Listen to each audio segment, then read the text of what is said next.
Xangai, Roma, Barcelona, Dubai, Brasília, Ouro Preto, Chicago. São cidades que têm um laço estreito com sua arquitetura no imaginário popular.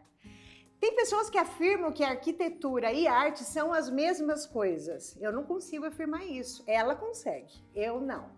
Mas eu posso afirmar que, com certeza, existem construções residenciais, comerciais, que são verdadeiras obras-primas.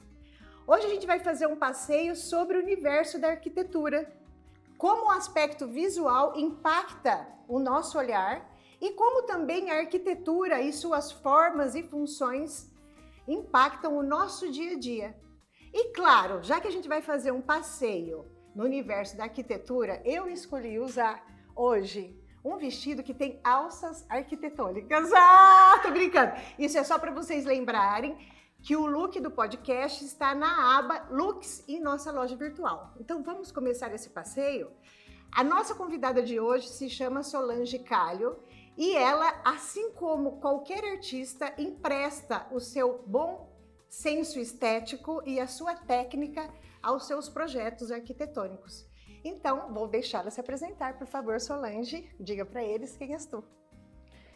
Bom, eu sou arquiteta, trabalho já há uns 30 anos na área, sou formada pelo Mackenzie, FAUMAC, e hoje tenho um escritório em Rio Preto e desenvolvo trabalhos na área comercial, residencial, corporativo, né? A gente tem uma extensão aí de projetos ao longo da nossa carreira.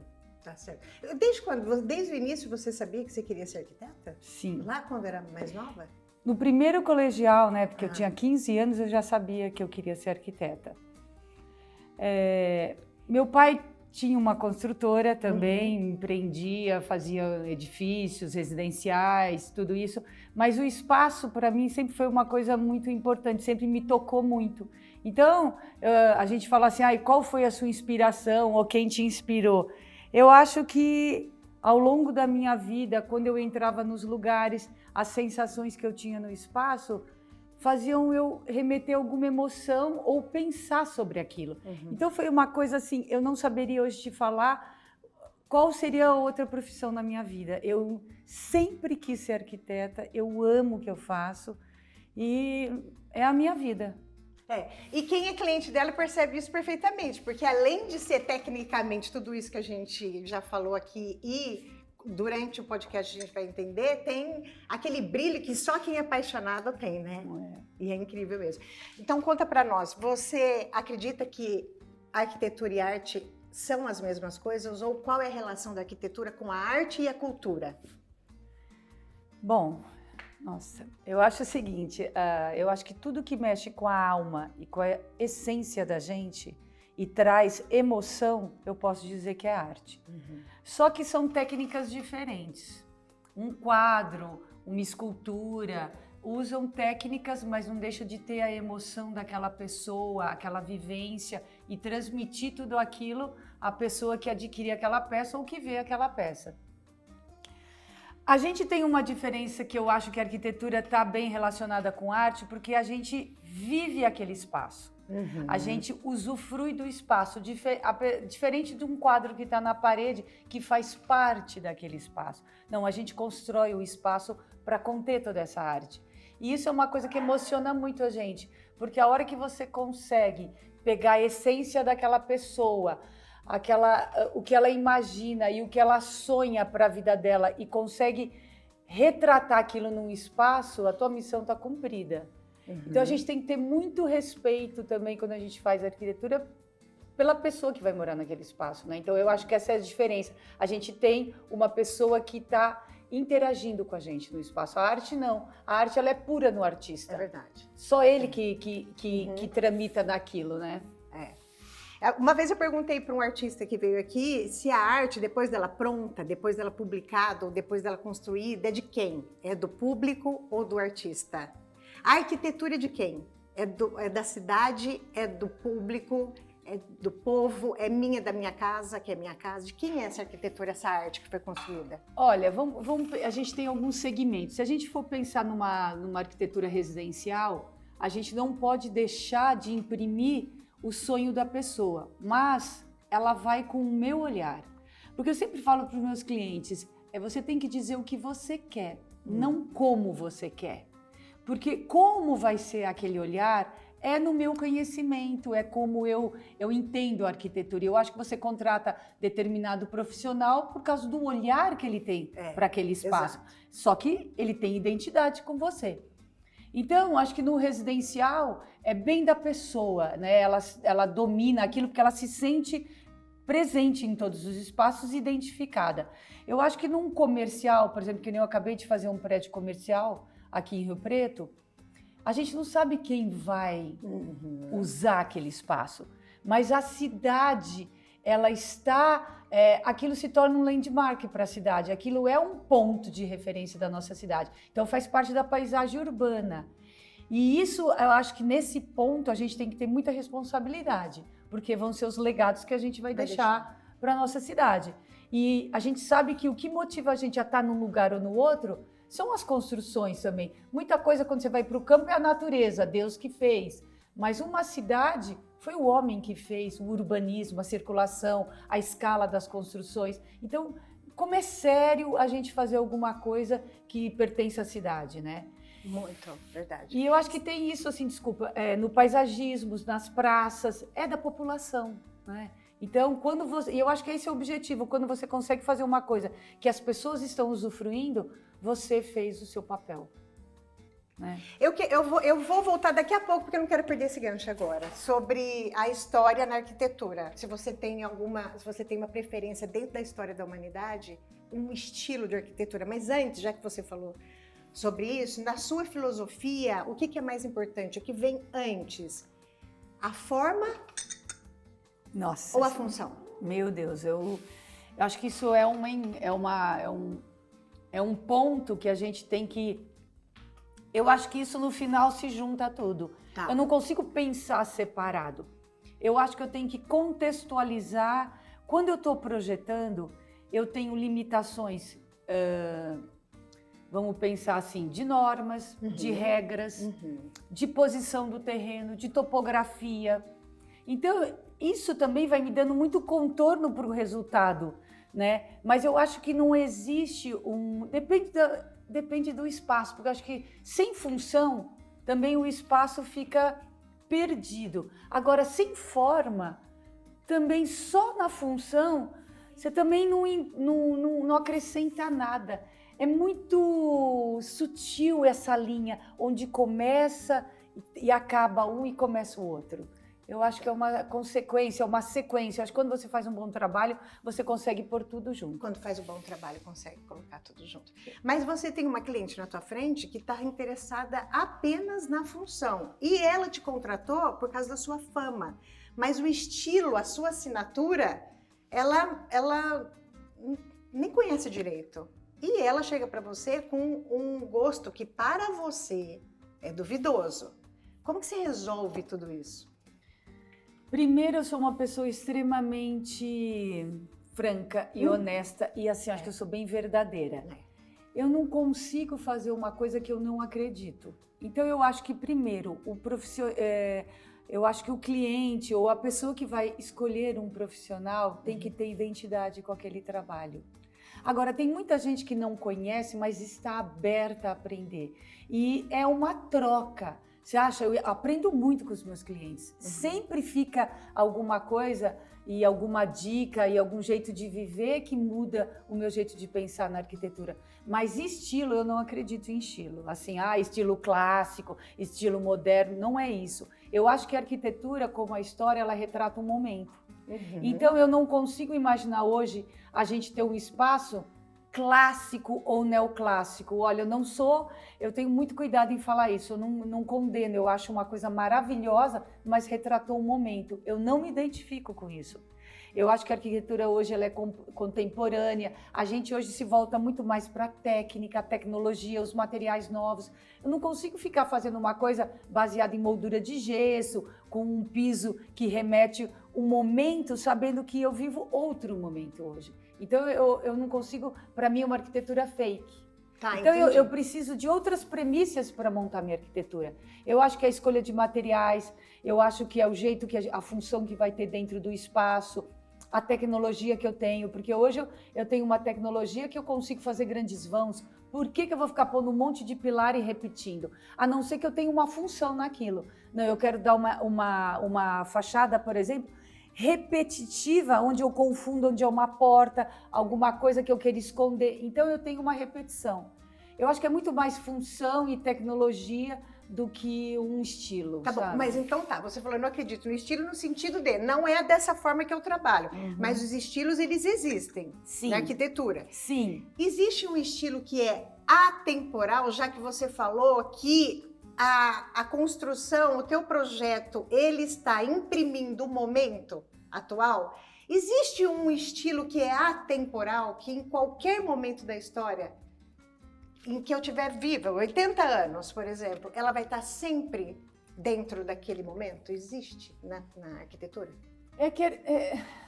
Bom, a gente admira o Panteão, a gente admira uma igreja gótica, a gente vai sempre admirar as coisas que foram feitas e bem feitas. Não acho que o estilo é que vai fazer a coisa durar ou não. Eu acho que naquele momento uma igreja do Renascimento é um escândalo. Eu vou até lá para visitar uma igreja barroca. Aquilo tem um contexto, tem uma história. Então não é que eu tenho que fazer uma arquitetura para sempre. Eu tenho que fazer uma arquitetura que naquele contexto ela coube perfeitamente. Eu acho que quando você usa esse jeito de fazer arquitetura, foi para aquele lugar, respeitando o espaço, respeitando a escala, aquilo vai dar certo. Eu falo assim, a gente fazer um piru num pires. Eu quero pegar, se você for pensar numa arquitetura que é de palácio, você tem que ter uma área para colocar aquilo. Agora tem gente que compra um terreno e quer um mini paláciozinho naquele terreno. Eu acho que isso não dá certo. Então, são várias questões que fazem a coisa durar na vida. É a escala, é a proposta, é a época onde foi feito. Eu acho que todos os estilos, eles duram até hoje. Já entendi. Então, na verdade, vê se eu entendi. O que você está defendendo como atemporalidade é se aquele projeto ele foi construído, independente da época que ele foi construído, com todas essas premissas que você está falando, ele é atemporal. Porque ele representa perfeitamente o momento em que ele foi projetado. Exatamente. Exato. É isso que eu acredito como uma boa arquitetura. Tá, você falou aqui do cliente que quer construir, claro, dimensão, escala. E quando você tá com um casal e os dois estão completamente, com um olhar completamente diferente, como que você apazigua esses interesses? Bom, na verdade a arquitetura ela faz parte da área de humanas, hoje eu entendo super porque é humanas. Porque você realmente tem que entender e ser um psicólogo. Não é fácil você fazer, eu hoje estou no momento fazendo muitas casas. E tem clientes, assim, diferentes demais. O próprio homem e a mulher, tem muita gente em sintonia, quando o homem e a mulher pensam iguais, eu acho que a coisa flui diferente. Quando pensam muito diferentes, eu acho que eu vou ali no meio, tentando mostrar o que um tem de melhor de uma parte na outra, porque a gente tem que juntar, né? E eu acho que sempre a diversidade, assim, no final ela é muito positiva. Você tem que entender e tirar o melhor de cada lado. É lógico que é mais custoso, mais difícil, mas dá certo. Solange, como que se constrói uma assinatura? A sua assinatura, o seu estilo, eu estou falando a palavra estilo, você pode me dar outra palavra se eu não estiver usando ela corretamente. Como que é o teu processo criativo e como você constrói a sua assinatura? Como que um arquiteto constrói a assinatura dele?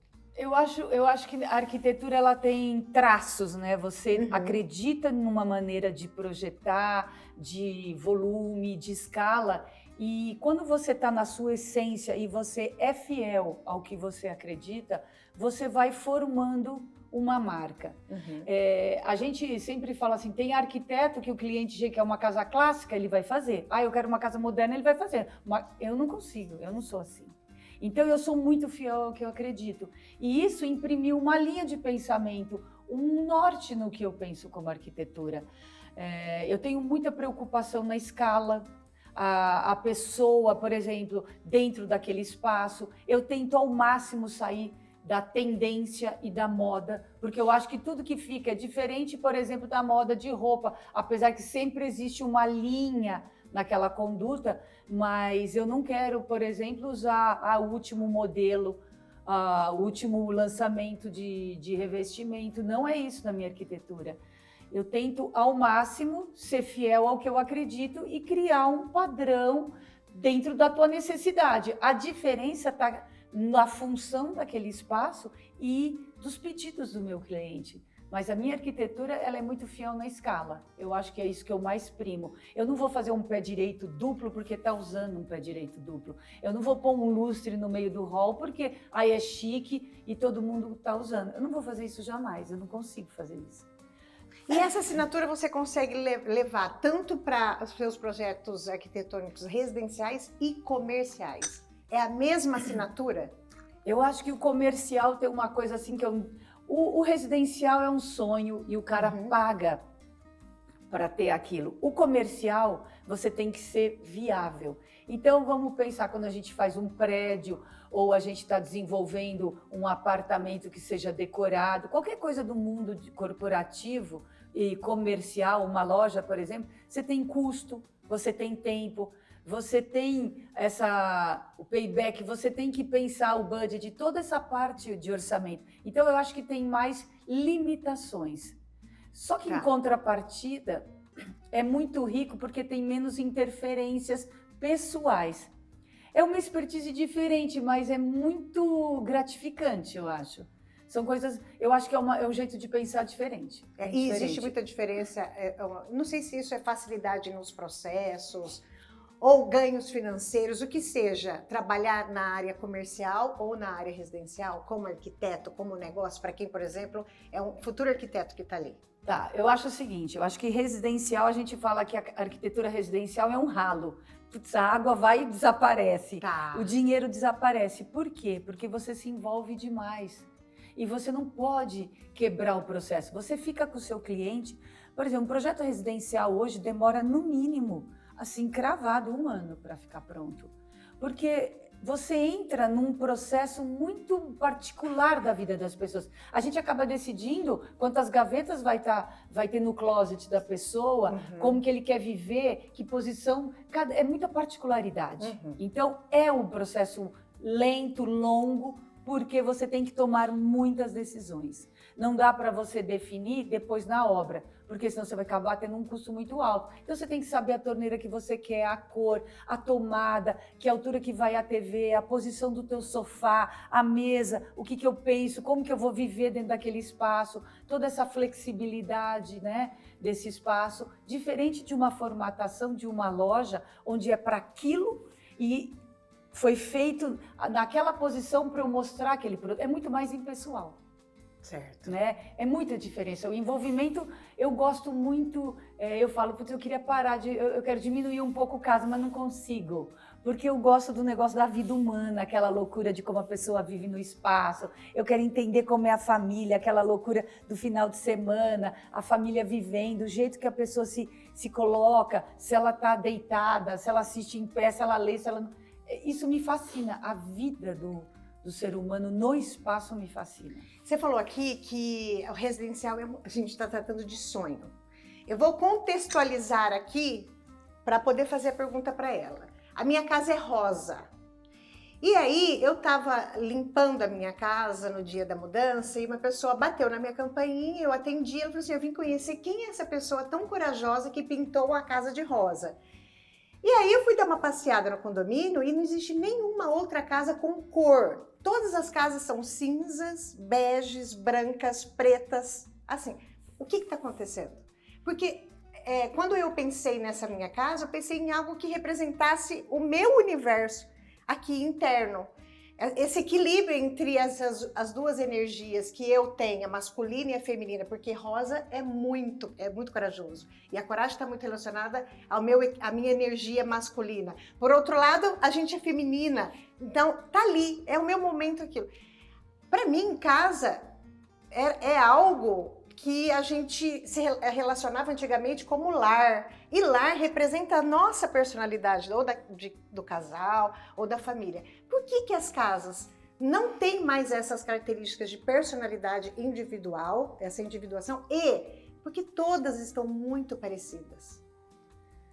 Primeiro que você falou uma coisa super legal, assim, eu acho que quando você constrói uma casa, você está construindo junto a sua casa interna. Uhum. Então eu sempre tento ao máximo entender quem é aquela pessoa, mas eu percebo que a maioria das pessoas que vão construir não se conhecem. Uhum. As pessoas têm um sonho, baseado muitas vezes no hotel que vai, mas não se reconhecem como eu quero ser dentro da minha casa, como eu vou viver lá dentro. Então eu falo assim, eu tive uma época que eu queria ter um terapeuta na mesa junto com o meu cliente, para começar a soltar a pessoa e ela entender realmente o que ela gosta. Porque a pessoa fala, eu quero ter uma sauna, eu quero ter um gourmet, eu quero ter uma piscina. Mas você usa sauna? Ai, não, mas me falaram que é importante. Ai, porque a casa tem que ser vendável. Então, okay. Pensa que você está construindo. Eu falo assim, mas espera aí, você está construindo uma coisa para você e você quer que eu coloque 4 quartos. Para quê? Não, porque aí é uma casa comercial, é fácil para vender. Mas espera aí, você está fazendo tua casa para você ou para vender? Isso é impasse na vida de todas as pessoas. A pessoa se reconhecer e a pessoa fazer valer seu sonho. Ser verdadeiro naquilo. Então, tem sempre isso. Ou o marido, sim, principalmente o homem, eu acho que ele é mais distante dessa essência. Então, ele está sempre preocupado se a casa que ele vai fazer é comercial. Tem liquidez. Eu falo, mas espera aí, você vai fazer uma casa para negócios ou vai fazer uma casa para você? Então, a casa perde a identidade.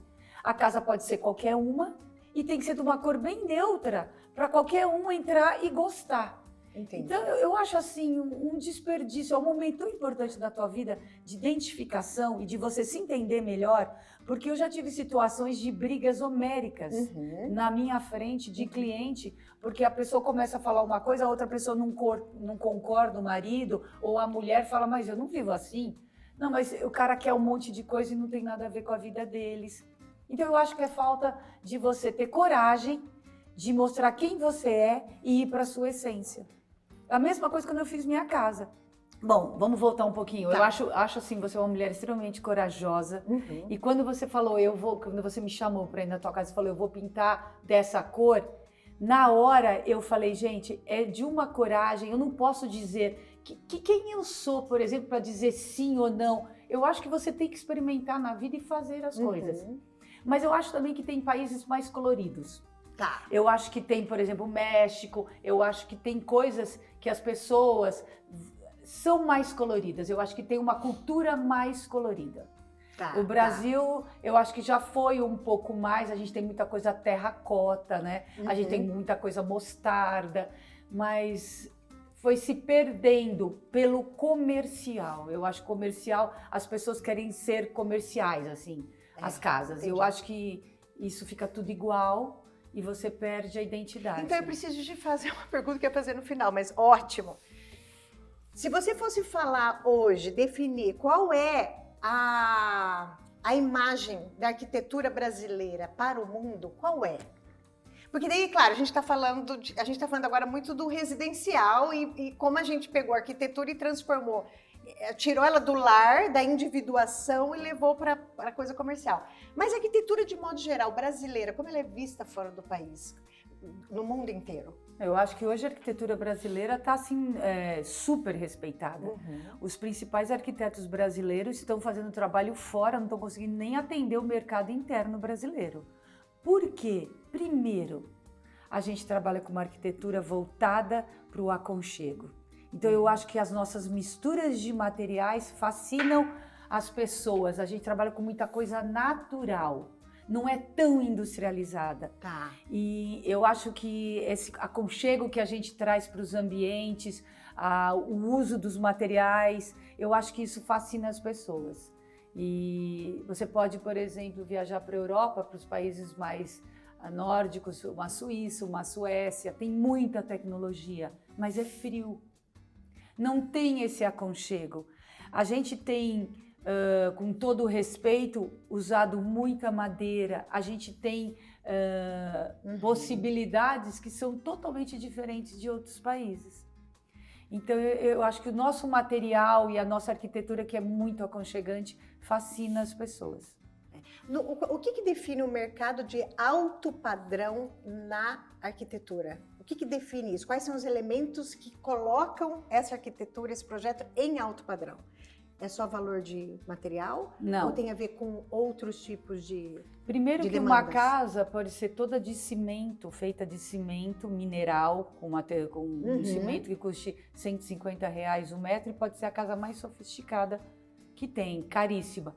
Eu acho que o que define é as linhas, os vãos, né? E isso é muito importante, porque você precisa de muita tecnologia para ter leveza.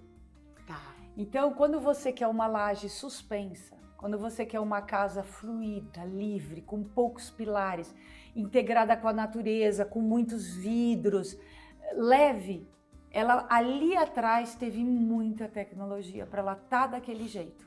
Então é muito fácil fazer pequenos vãos, um monte de pilarzinho e pôr um telhado. Isso é uma arquitetura. Aí você vai para os materiais, aí sim você traz um mármore importado, mas eu não acredito nisso não. Eu acho que a arquitetura tem que ser fluida, né? Então a tecnologia hoje pesa muito na arquitetura. A gente, só voltando um pouquinho sobre essa questão mais de visão comercial de quem está demandando o seu trabalho, ou o trabalho do arquiteto de modo geral, você acha que quem mudou mais a arquitetura nos últimos tempos?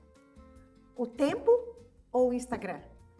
E como fugir dessa coisa do TikTok, do Instagram, quando o cliente chega com eu quero essa casa, eu quero isso, como que funciona isso? Isso mudou muito para vocês? Eu queria só fazer um parênteses, voltar um pouquinho, que eu acho muito importante. Tá. Esse negócio de valor, né, de projeto. Então, por exemplo, você faz casas caras, eu não acho que seja isso. Eu acho que você pode fazer uma arquitetura super de bom gosto e uma arquitetura extremamente inovadora sem gastar, tá? Então eu acho, sem gastar não, isso custa. Construir no Brasil é uma coisa muito cara. A gente já vê lá fora um padrão se repetindo. Então a pessoa compra a casa pronta. Tem muito disso fora do país, porque as pessoas, é muito caro ter um profissional, é muito caro você construir. O Brasil ainda não está assim, o Brasil tem possibilidades. Então eu acho que dá para você fazer um meio termo aí, só isso que eu queria falar, tá? Ou seja, alto padrão não significa... Que a melhor arquitetura. Sim, entendo Isso perfeitamente. é muito importante a gente deixar claro, né? Uma boa arquitetura não está relacionada a uma arquitetura cara. Eu acho que é você gastar tempo em pensar em soluções, sabe? A gente está o dia todo dando soluções. Tá. Essa pergunta que eu te falei, porque o TikTok, Instagram, essas tecnologias de redes sociais, internet, mudou mesmo a concepção de muitas coisas no mundo inteiro e de todas as áreas de pessoas que sentam aqui em qualquer segmento do mercado, que foi influenciado por isso. Como isso é para você? Por exemplo, eu mesma, como sua cliente, não sei nem o que você pensou na hora, eu te mandei uma enxurrada de foto. Como que vocês lidam com isso? Olha, eu acho que tudo tem o lado positivo e o negativo. Vamos falar do positivo, né? Antes, para você conseguir mostrar para a pessoa o que estava acontecendo no universo da arquitetura e o que era arquitetura, era uma dificuldade. Então, eu buscava um monte de informações, como você também, na moda, né? Para poder contextualizar o meu trabalho. Hoje o cliente, ele vem com muito mais informações. Ele conhece os grandes trabalhos, os grandes arquitetos, o que está se usando, então fica mais fácil esse lado. Tá. Por contrapartida, hoje a pessoa sabe tudo de nada, ou nada de tudo. Eu acho bem complicado isso. Então a pessoa vem, eu tenho que identificar o que a pessoa quer. Porque o que acontece? Quando você me mandou aquele monte de foto, tinha um monte de escala diferente de coisas. Tinha coisas que eram pátios pequenos, você ainda foi bem focada, mas tem cliente que me manda casas de terreno de 5.000 metros quadrados, num terreno de 600 metros quadrados. Como que a pessoa, eu tenho que entender o que aquela foto quis dizer. E eu tenho que ser muito justo com o meu cliente e falar, você está entendendo que essa casa é assim? E o teu terreno é assim? Então a gente vai ter que pôr ela assim. Você nunca vai ter essa visão linear. Então, hoje dá mais trabalho identificar o que a pessoa realmente está querendo dizer naquela foto. Tá, entendi. Mas como eu trabalho muito nisso, assim, eu sou uma pessoa profunda, eu acho, nessa parte, eu consigo ir entendendo o meu cliente, mas essa é uma dificuldade. E tem muita mistura. Tem, por exemplo, o Pinterest, eu acho que é um problema. Porque todo mundo acha... E a gente do lado de cá acha que é uma solução. Mas eu te entendo, eu sei que você tá... Porque isso acontece no nosso segmento também. Não, e a pessoa, por exemplo, os próprios arquitetos, o pessoal que está se formando agora, acha que a arquitetura é uma perspectivinha. Porque o Pinterest, o que ele passa? Ele traz um monte de perspectiva. E um monte de revestimento usado no mesmo espaço. Então, o teto é de um jeito, o chão é de outro, a parede do lado direito tem um revestimento. Como que pode? Isso não é arquitetura, isso é um showroom de loja para vender revestimento. Nossa, eu não entendo nada, me desculpa, eu preciso fazer. Eu não entendo, claro, tecnicamente sobre o que você está falando, mas eu consigo identificar o que você está falando em alguns lugares que eu vou. Então, isso é assustador. Por quê? Você está querendo colocar todos os revestimentos que são lançamento e eu não acredito nessa arquitetura, eu acho que tem que se identificar com a função daquele espaço. Então você começa a colocar um revestimento 3D cheio de movimento num lugar que não tem nem escala para usar aquilo e que a pessoa não quer ter trabalho para limpar. Primeiro que aquilo... Tá, entendi perfeitamente. Então você tem que identificar para que é aquele revestimento e para que é aquela proporção, porque a arquitetura ela é muito relação escala humana, é o seu tamanho com o espaço onde você vai viver. Não é simplesmente eu colocar todos os revestimentos que estão na última moda.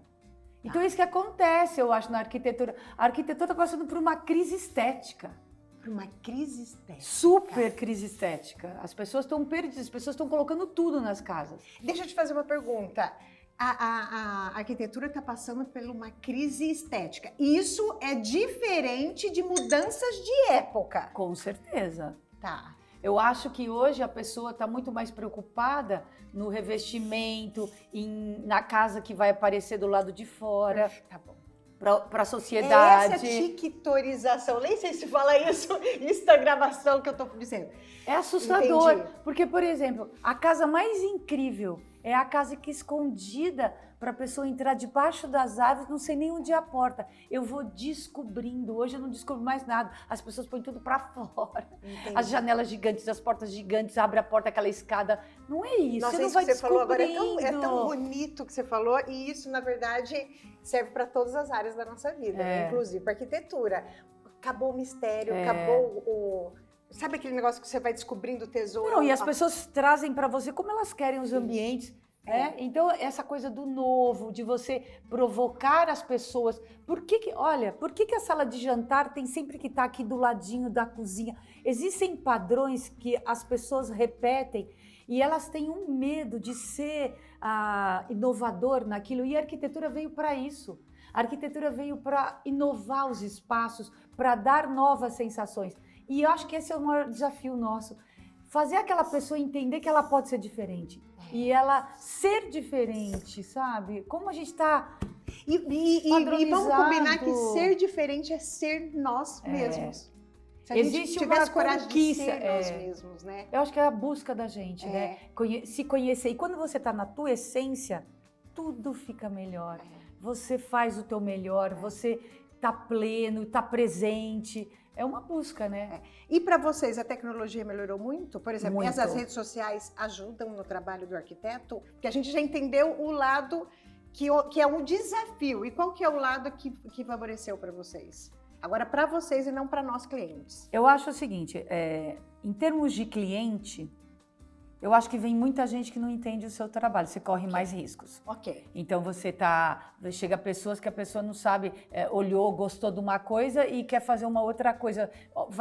É superficial. Eu acho que você não consegue passar a tua essência no Instagram.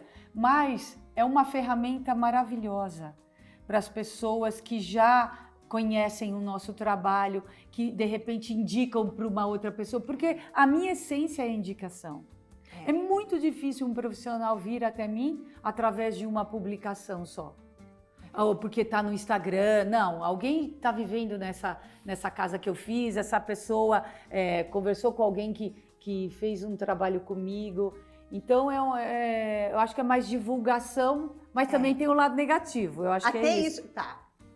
Mas é muito bom. Eu acho que não tem mais volta. Você tem que saber se identificar sem ser distorcido. Eu acho que é todo um processo de aprendizado para todo mundo. Mas eu acho que tudo fica mais fácil quando a gente tem assinatura. Porque a partir do momento que você tem uma assinatura, você não vai cair nos perigos da internet. Mas existe também, quando você tem uma assinatura, as pessoas te taxam também. Aquela arquiteta é super cara. Tem isso. Então a pessoa também não vai atrás de entender por que aquela casa ficou cara. Porque por trás daquele projeto existe uma aprovação e o cliente queria daquele jeito. E caro é relativo.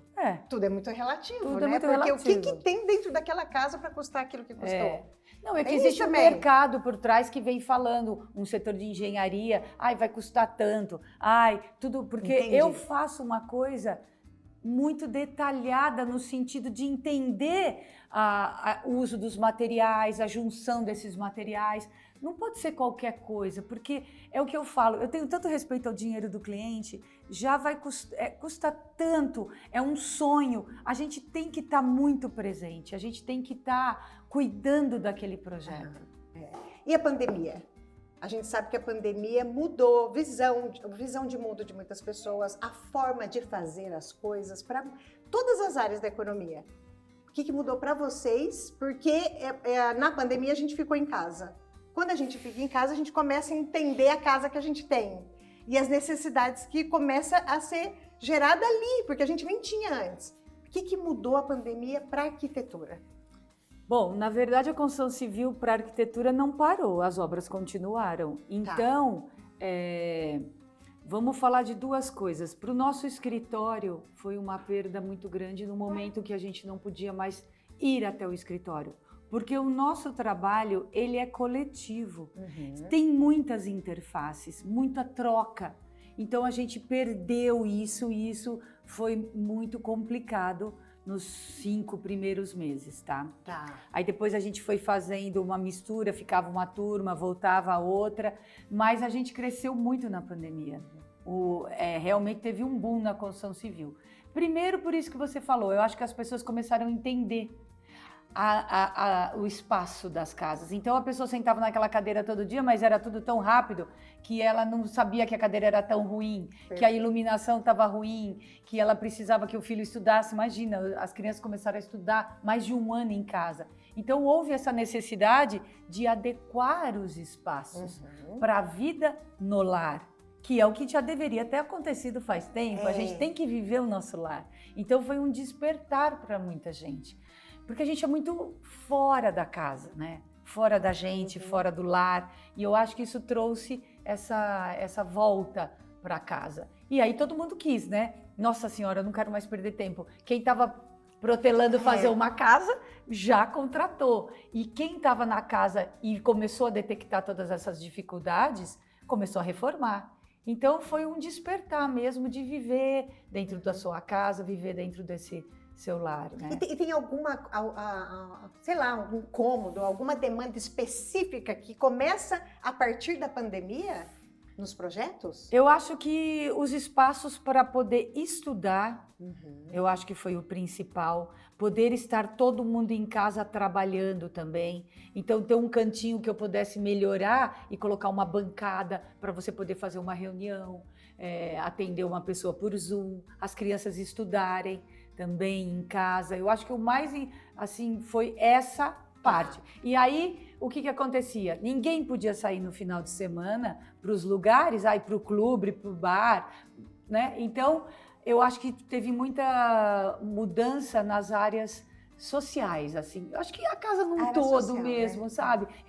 Ficar com a tua família, fazer um churrasquinho, mesmo se chamasse só seus pais. Eu acho que esse negócio de convivência, a cozinha, poder cozinhar, ficar... Todo mundo aprendeu, né? Fez curso de culinária, entendeu mais de vinho, né? Tinha tudo isso. Eu acho que... E isso permanece agora, mesmo que a pandemia, ela Sim. Eu não sei se acabou, mas pelo menos diminuiu, né? Sim. A gente...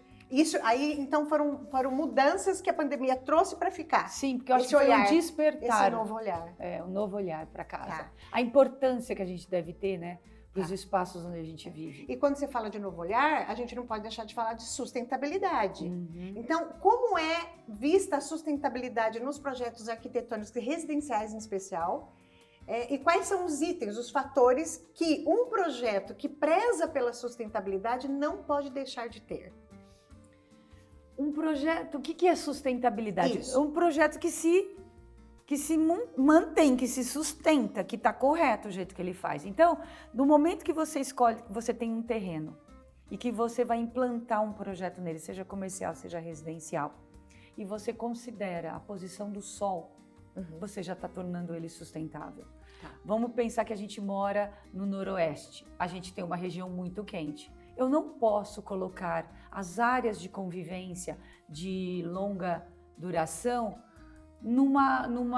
por exemplo, no oeste, porque é muito quente. Então eu vou fazer uma área de lazer que todo mundo vai estar no final de semana almoçando e o sol da tarde, 50 graus, fritando um ovo no chão. Então você tem que saber que lado você vai virar os cômodos da casa. Isso já torna a casa sustentável. Então, parte de dormitório sempre no leste, nascer do sol, a iluminação é melhor, higieniza os ambientes. Parte de pôr do sol, depois do meio-dia, que o sol se intensifica também, eu vou colocar áreas de serviço, áreas que não vai ter permanência, garagem. Então você tem que tornar a tua casa sustentável, posicionando ela corretamente. Diferente do sul. O sul é frio, o norte é super importante. Então eu tenho que aquecer o meu ambiente. Então você tem que entender onde está a casa. Outra coisa, o que é sustentável? Respeitar a topografia. A casa ela é uma pirambeira, eu faço a casa plana. Pô, só que eu gastei de concreto, só que eu estou fazendo, já não é mais uma coisa tão sustentável. Então você respeitar a topografia. Depois, a energia, né? Você tem a energia solar e hoje a energia fotovoltaica, que é energia através de placas que transformam em energia elétrica. Então, todo mundo tem uma estaçãozinha de fotovoltaica, gera a sua própria energia. Isso é super importante. Vamos pensar mais os materiais que você usa. Quanto mais naturais, melhor. Se você usa madeira, óbvio, a madeira tem que ser certificada. Sabe? E com respeito mesmo. Então, eu acho que isso é importante. O tamanho da abertura dessa janela, o que ela vai trazer para esse ambiente? Ela está virada do lado certo? Porque se eu abro numa face que tem sol, você concorda que eu tenho que usar muito mais ar-condicionado? Já não é mais sustentável.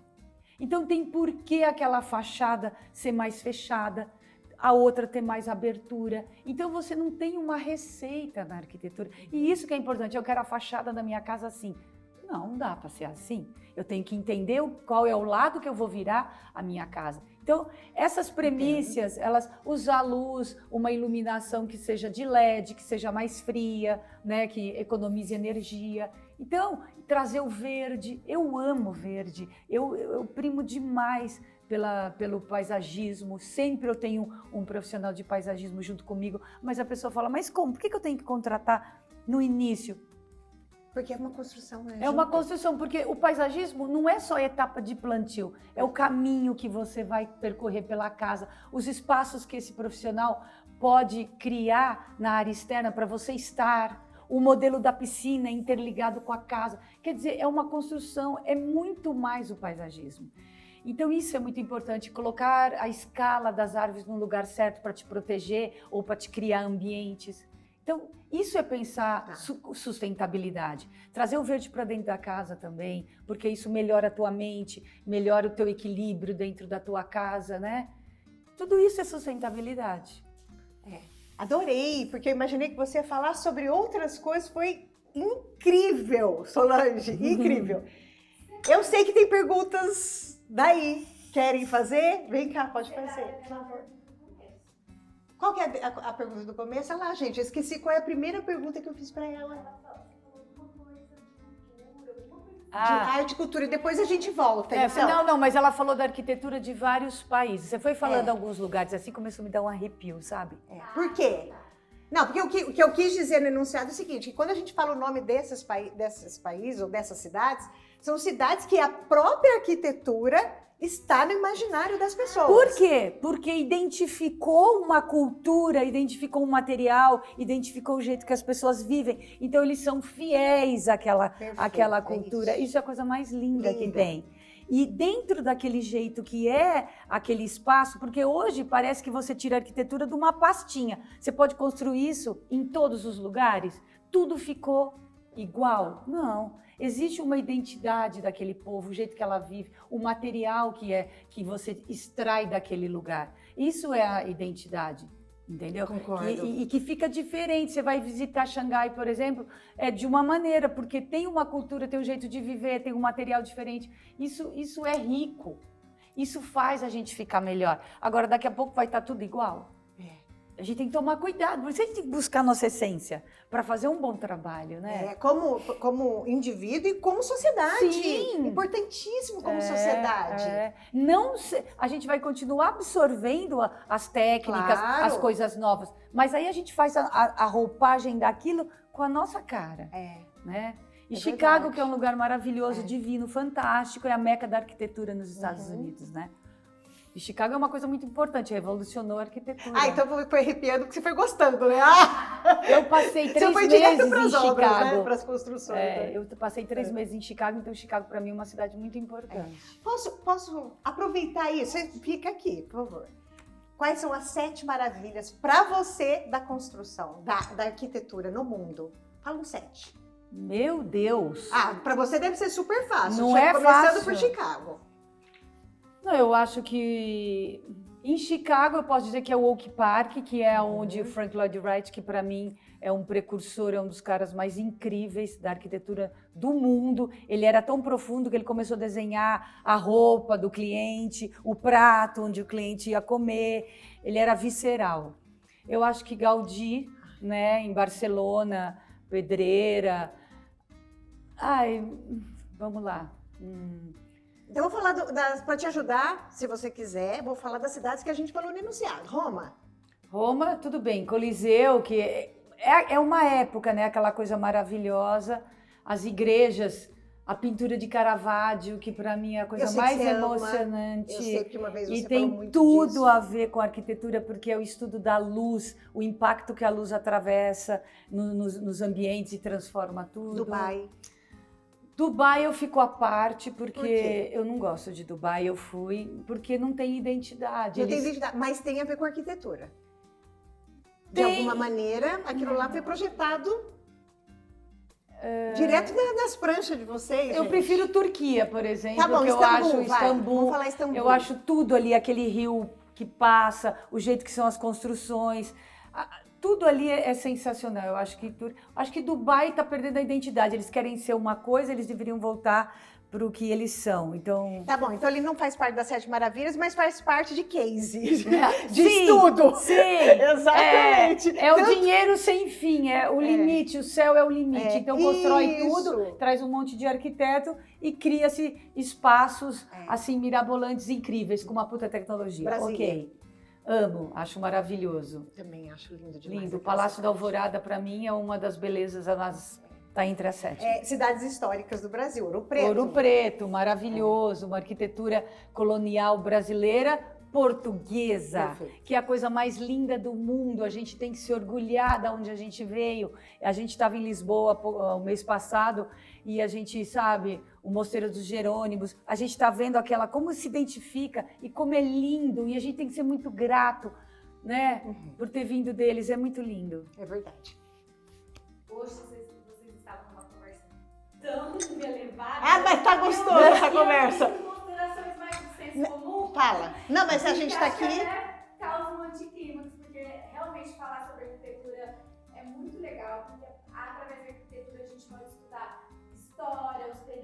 Isso, é Pode verdade. estudar, falar sobre literatura, sobre filosofia, né? Sobre o que é o senso estético, o que é belo, o que não é. Mas eu vim mais humildemente. Mas eu vim com perguntas mais de senso comum. É muito popular a seguinte colocação: olha, você vai construir, toma cuidado.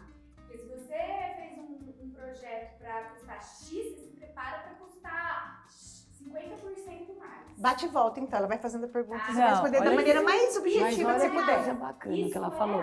Isso é assim mesmo, tem como não ser assim? Como que o cliente deve se relacionar e conversar com quem faz o projeto dele? Primeira coisa que construir não é uma coisa simples como todo mundo quer que seja. E eu acho que nem todo mundo pode construir. Existem os profissionais adequados para isso. Então, no momento que a pessoa começa a fazer um projeto, ela não quer saber quanto custa. Ela não quer fazer um orçamento e depois que esse orçamento está pronto, ela vai fazer o planejamento. Não, você está fazendo o projeto, o cara vai falar, eu tenho um empreiteiro, eu tenho um amigo indicou um pedreiro e o cara mergulha naquela loucura, naquela aventura. Então isso vira uma aventura mesmo, porque o próprio cliente, ele não tem uma noção, ele acredita que vai custar tanto metro quadrado, porque alguém disse. E existem as particularidades da casa. Eu acho que quando você não pula etapa, você não vai ter surpresa. Porque você tem que contratar um profissional, dizer qual é o preço que você quer gastar e quando você começa a ter os desejos, o profissional tem que te orientar falando, calma, aqui você vai estourar. E depois que você está, tipo, na etapa de anteprojeto, que é onde a gente define todos os acabamentos, você tem condições de fazer um orçamento prévio, que vai variar quanto? De 5% a 10%. Que você vai ter um fundo, você vai saber a realidade. Mas as pessoas não querem saber a realidade. Eu percebo cada vez mais que o cara quer realizar o sonho dele e acha que vai conseguir. Aí quebra a cara. Claro, entendo. E é exatamente isso. Essa pergunta está baseada É muito nessa importante. realidade. Vamos ser planejados. Quando você vai comprar um carro, por exemplo, se você quer o banco de couro, é mais tanto. Se você quer ar-condicionado, é mais tanto. Se é um vidro elétrico, é mais tanto. A pessoa vai com um orçamento já determinado. Por que não é assim na construção civil? Né? Eu acho que é um investimento alto e de vida. Teria que ser mais Planejado. assim, mais planejado. Planejado, é. Bom, e agora é uma curiosidade. Tá. Porque quem conhece os projetos da Solange sabe que ela tem um extremo bom gosto. A gente percebe ali tecnologia, percebe a assinatura dela, a integração com a natureza. Mas eu tenho uma curiosidade. Tá. Se ela já fez um projeto de 70 metros quadrados, um apartamento pequenininho, se seria esse um desafio? Agora eu quero aproveitar, posso aproveitar a nossa pergunta, então? Que era a penúltima pergunta que eu ia te fazer. Você já fez isso que ela está falando? Você tem essa capacidade de fazer um projeto de 70 metros quadrados? Não, eu fiz um apartamento de 35 e um de 55, que modéstia à parte ficou um escândalo, que foi para o Ávila, ali no lançamento ali onde fica o Hilton. Eles me chamaram para fazer o apartamento decorado deles e ficou muito bacana. Então, qual que é assim a diferença? Você tem que pensar muito mais em cada cantinho. Então, isso é muito gostoso. E existe, assim, essas particularidades, mas o resultado não é diferente. Dá muita realização. Eu falo uma coisa na minha vida, eu não trabalho para os espaços, eu trabalho para as pessoas. E isso é uma verdade. Eu fiz uma casa para um casal que são professores do IBILSEN de 150 metros quadrados. Foi uma das casas mais bacanas que eu já construí. E era na rua, do lado do IBILSEN, e eles são assim super cultos. A casa tinha livro do chão até o teto. Eles tinham uma consciência do jeito que eles trabalham, que eles vivem e trabalhavam na casa, que era impressionante. Então não tinha aquela repetição de espaços. Porque, gente, vamos pensar, hoje é muita repetição de espaço. A gente pode fazer aquele espaço ser mais versátil. Ele pode ter várias situações ali dentro. E as pessoas estão nessa coisa, sabe? Lugar para isso, lugar para aquilo. Não é assim que a gente vive. A gente quer viver junto. a gente quer viver todo mundo pertinho, então não precisa estar tão assim, escolhendo tantos espaços. Nossa, é tão interessante isso que você acabou de falar, né? Eu Nossa, não dá pra fazer acredito- 10 podcasts aqui Eu não hoje. acredito nessa arquitetura que a pessoa fica aí, área gourmet, uma mesa para comer, aí uma mesa para amigos. Aí, mas eu vou ter uma casa quando eu preciso receber 20 pessoas. Opa, quando você for receber 20 pessoas, você ajeita a tua casa, você distribui, você pede mesa, mas não ficar aquela mesa montada. É uma fantasia, sabe isso? Sim. Como que eu sou, né? Porque a casa é pro dia a dia. As situações esporádicas que é receber amigos, tudo, você muda a sua casa. Tem jeito de planejar. Para terminar, então, que a gente já estourou o nosso tempo, eu vou aproveitar isso que você falou, misturando com a pergunta que ela fez. Vamos imaginar que eu estou assistindo esse podcast. Pode ser duas situações, ou eu não tenho condição de contratar um arquiteto, ou vou contratar um arquiteto, mas queria chegar um pouco mais pronto. Porque na segunda situação eu vou te explicar por quê. Eu já ouvi pessoas dizerem que chegou no arquiteto, o arquiteto falou tantas coisas para ela que ela saiu de lá completamente modificada e com o coração apertado. Então, se você fosse dar uma dica para mim, que ou não posso contratar um arquiteto agora, então o que eu tenho que pensar na hora que eu for construir a minha casa? Ou vou contratar, o que eu tenho que levar para esse arquiteto? Quais são as principais dicas que você poderia dar para nós? Eu acho que o processo de construir sua casa é um autoconhecimento. Tá. Eu acho Concordo, que voltamos parte lá. disso, assim, quando você se conhece e entende a mecânica da sua família e como você quer viver naquele espaço e como você se sente, porque você tem que dizer as sensações. Tá. Você não tem que dizer como eu tenho que fazer as coisas. Tem gente que vai falar assim, olha, eu quero um quarto, que quando eu saio do quarto, eu quero, né, o cara começa a falar, não, eu quero ter a sensação. Você tem que falar do teu sentimento, das coisas que você pensa.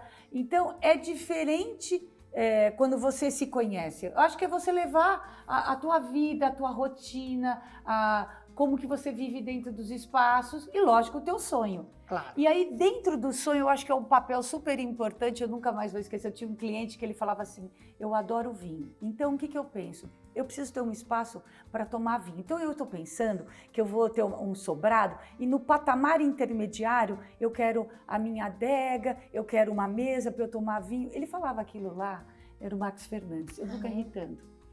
Eu falei, Marcos, mas espera aí, você vai ter um jardim, você vai ter uma cozinha, você quer ficar no meio da escada? Não, porque eu vi num lugar. Aí você vai construindo também e ajudando a pessoa a pensar no completo. Porque às vezes você tem um sonho de um canto, mas aquele canto, ele não está integrado com o resto da casa. Tem que tomar muito cuidado. E eu acho que o arquiteto, ele tem que saber representar os seus sonhos e os seus desejos através dos traços. E muita coisa a pessoa não sabe fazer e a gente tem que ajudar esse caminho. Uhum. Então, por isso que a gente tem que estar muito, muito próximo desse cliente, entender. Eu já corrigi muitas coisas, não é corrigir, mas, por exemplo, resolvi muitos ambientes que a pessoa queria e do jeito que ela me descrevia, ela não ia usar.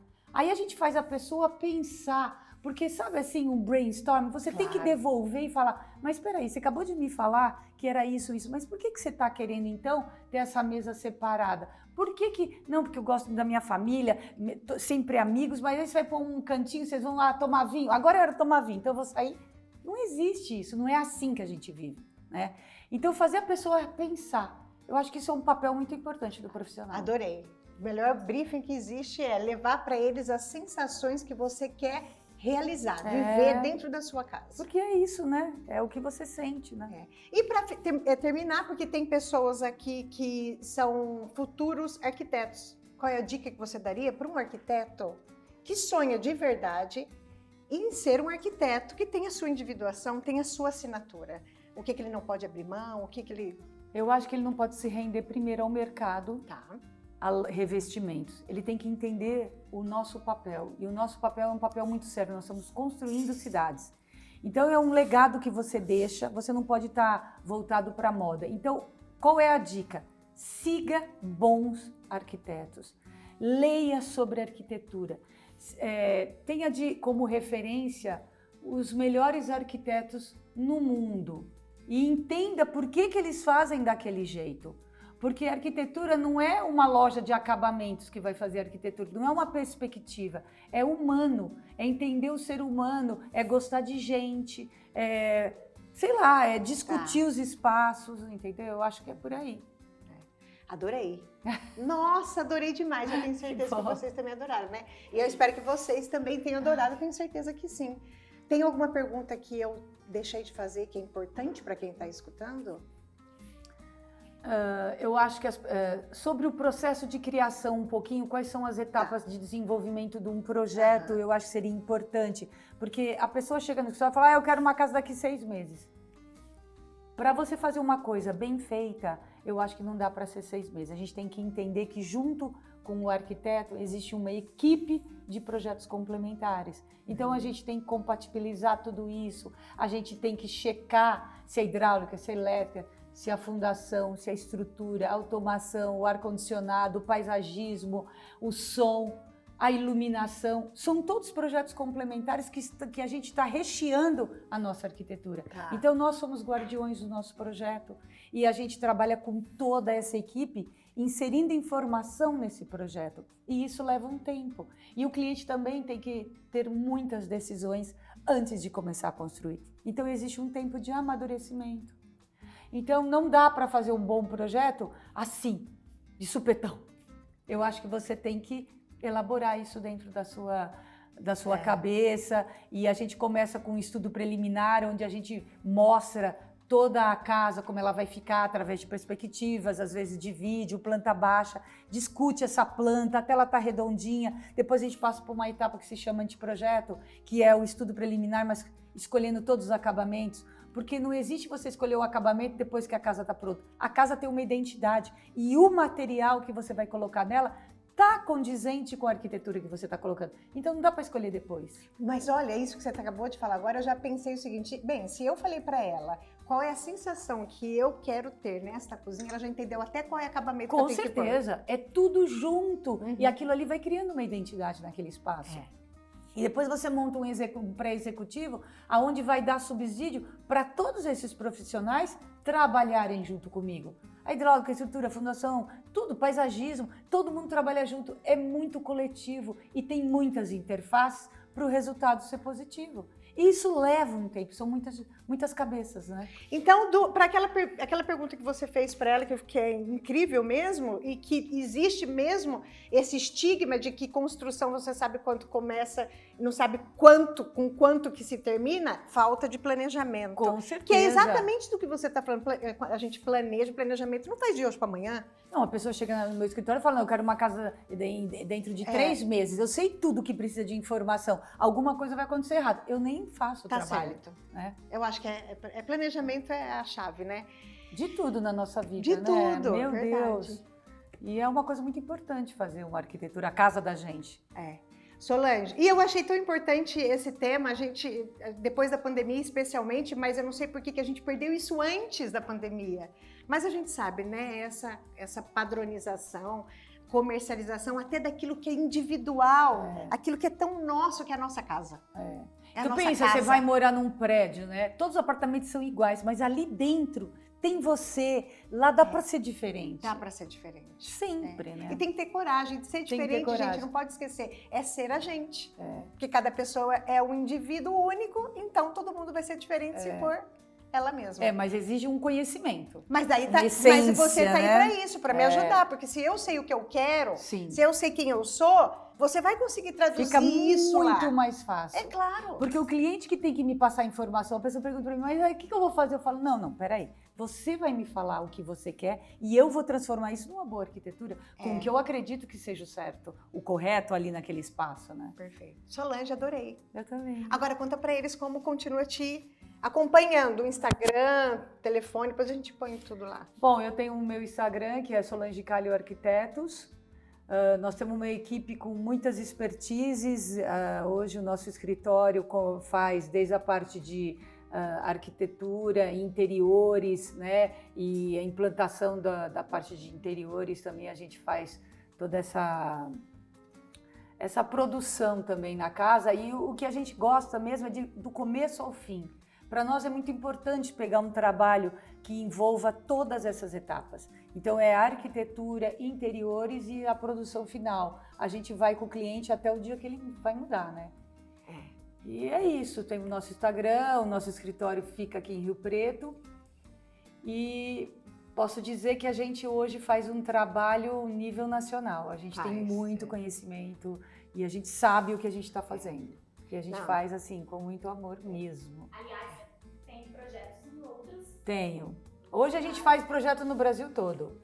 Desde Sul, Rio de Janeiro, São Paulo, interior de São Paulo, praia. Porque como o nosso projeto é muito detalhado, a pessoa leva um projeto com todas as especificações, então ele pode construir em qualquer lugar, né? E a gente tem uma equipe que dá assessoria nisso, no telefone, no WhatsApp, no Zoom, tira dúvida. Então, quanto a isso, está bem respaldado. Então tá bom, eu te agradeço. Eu também. Adorei e fico muito feliz de ter esse episódio no nosso podcast, porque é um serviço, além de tudo que a gente conversou, é um serviço para quem está do outro lado. Eu que agradeço, porque para mim é assim, quando a gente pode falar do que a gente faz, é muito gratificante, sabe? Então tá aqui para mim também é muito importante. Ah, que bom. Porque eu acredito, eu tô super lisonjeada, orgulhosa e quero agradecer demais a você, Paula. Imagina, eu. Gente, deixa eu falar um negócio pra vocês. Quem convive comigo sabe. Uma vez me perguntaram assim, e eu acho que essa pergunta chegou no podcast de um ano, se eu sou fã de alguém. Eu sou fã de algumas pessoas. Uma delas é a Solange Calho. Eu já falei isso pra você várias coisas. Várias vezes. O olhar dela, um olhar sofisticado, não é? Um olhar sofisticado, um olhar que traz a natureza, traz as sensações. Não é toda hora, né, que a gente tem o privilégio de ter uma pessoa assim assessorando a gente. Vocês já viram aí o trabalho e vão continuar vendo no Instagram dela. Bom, o que a gente não pode esquecer? De curtir, compartilhar, comentar, seguir. E ativar os sininhos. Até o próximo episódio. Tchau, tchau.